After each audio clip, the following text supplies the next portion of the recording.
translation. So, translation, ito ay ang synthesis polypeptide na ginagamit ang information na dala-dala ng mRNA. Kailangan nating i-translate ang ating mga cell. Kailangan i-translate ng ating mga cell ang nucleotide sequence patunta sa amino acid sequence ng isang polypeptide. So, itong pagta-transfer na ito ay nagaganap sa ribosomes. So, meaning the translation is nangyayari sa loob ng ating ribosomes.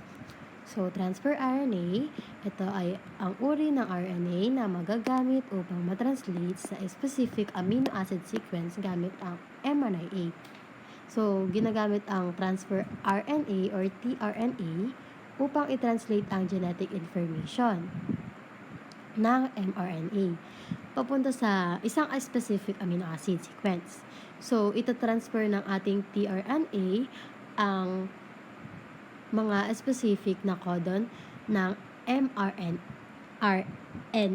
papunta sa mga solid amino acids.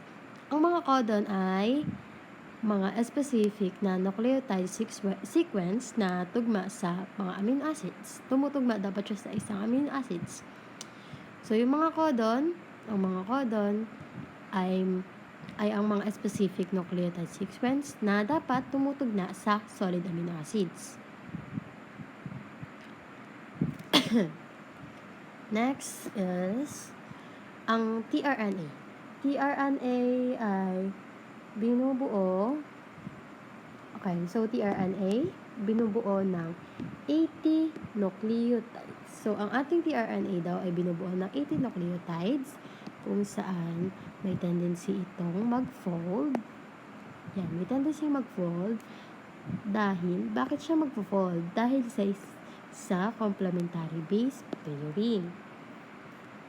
Sa mga complementary base ng RNA strand, ang mga base ay natitiyak na maging magkaparehas at mag-fold. Tapos, hanggang sa makaubuo siya ng pattern na shape like clover leaf. Parang ito siya. Clover leaf. And after that, sa dulo ng tRNA, so this is the tRNA. At that one. So, dyan, sa dulo ng tRNA, ito, which is this one, is matatagpuan natin yung anticodon. Ito yung ang anticodon ay matatagpuan sa dulong bahagi ng DNA. Ang anticodon na isang particular na nucleotide triplet na makikipagpares sa specific RNA. So, ito yung particular na triple ng nucleotide na dapat magtutugma sa specific na mRNA codon. Sa kabilang dulo naman, this one, yan. Diyan naman natin matatagpuan sa kabilang dulo ang tRNA, ang attachment site. So, dito sa baba, ang anticodon. Dito naman sa taas ay ang attachment sites para sa makikipag-associated sa amino acids. Yan. So, sa kabilang dulo nga, sa kabilang dulo ng tRNA, matatagpuan ang attachment site. Sa dulo ng tRNA, matatagpuan ng attachment site. And para sa mga kakulangan ng amino acids, natiyak sa bawat anticodons, ng specific anticodons. Okay, sa tulong ng enzymes na aminonucleic tRNA synthesis, sa tulong yan na isasagawa ng tama ang matching tRNA at amino acid. So, meaning to say that sa tulong daw na isang group ng enzymes, which is tinatawag nating aminonucleic tRNA synthetase, is nagaganap yung tamang pag-prepare or pagtutugma ng tRNA at amino acid. Ang enzyme na ito ay may mataas na specific or specifically para sa amino acid na ikakabit sa tRNA. Ang tRNA ay may nakakabit na amino acid na tinatawag naman natin na charge. Tinatawag natin na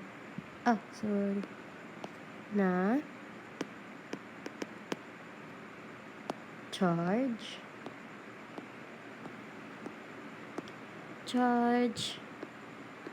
transfer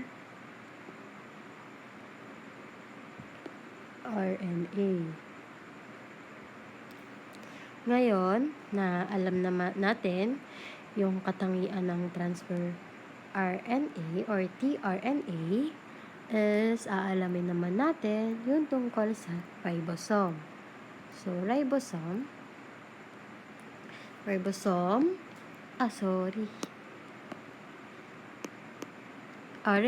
is molecular complex kung saan nagsisilbing site ng translation. So, yan nga. Sinabi nga natin kanina, ang ribosome, dito nagaganap yung translation. Ang mga ribosome, ang lugar kung saan nagaganap ang translation. Ang mga ito ay molecular complex na tumutulong na maayos yung pagsasama-sama ng amino acid sa mga polypeptide chains.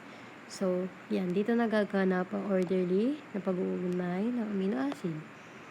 So, dyan sa ribosome. So, kung tatanungin, saan nangyari ang translation at ano yung molecular complex na nagtutulong para maayos yung pagsasama-sama ng amino acid at polypeptide chain, ayun ay ribosome.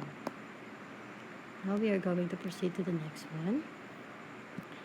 So, ang ribosome ay binubuo ng large at small ribosomal subunit na gawa sa protein at isa o higit pang mga ribosomal RNA. So, ang ribosome is, yan, binubuo ng large, mag-highlight. Nalobat.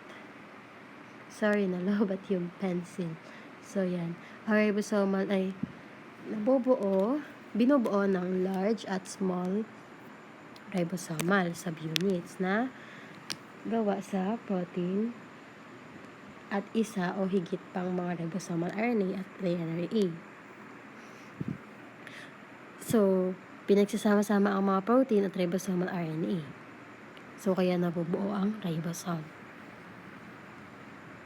Sa eukaryotics, sa eukaryotics, ang RNA ay pinaproseso mula sa nucleus.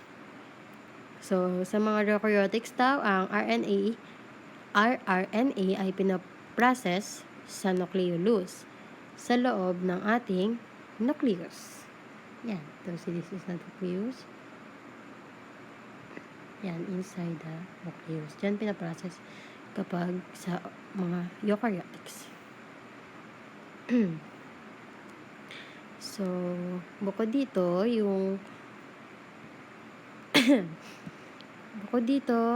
ang isang ribosome ay binubuo ng a specific site.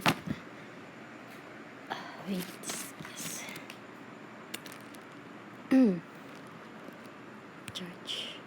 I'm going to, sorry for the commercial. To-charge ko lang po yung pencil. Ayaw matanggal. Okay. So, ang isang ribosome ay binubuo ng specific site. Ayaw tumana pag naka-charge. Okay. So, ang isang ribosome ay binubuo ng mga specific site. Specific site na mahalaga upang masagawa ang pag-aayos ng ating synthesis at polypeptides. So, isang type of ribosome ay may specific na bahagi tulad ng P site. So, P site P site, A site, and E site.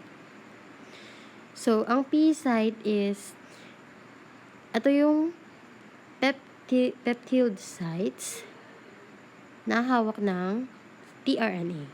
So, ang P site ay hawak ng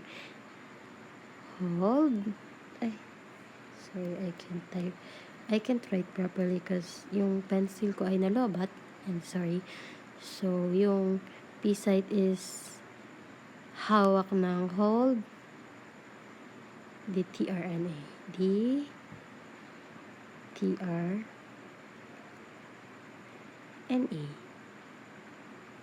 Which is ito yung ang. So, yung tRNA, ito yung lumalaking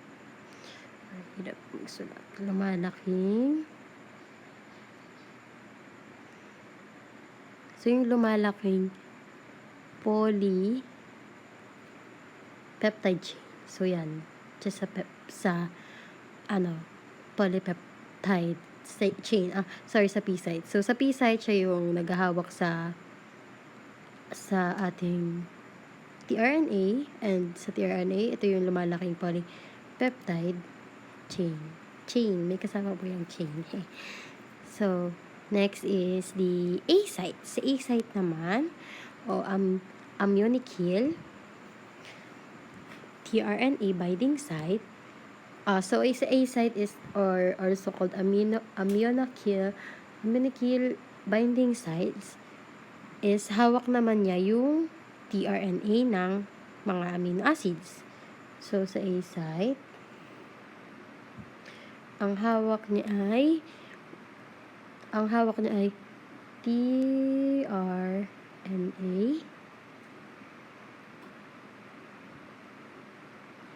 Hawak niya ang tRNA pero ng mga amino acid. Kung sa P site ay hawak niya ang tRNA kung saan malaki yung polypeptide. Dito naman sa A site is hawak niya yung tRNA ng mga amino acid. Okay? Ng mga amino acid.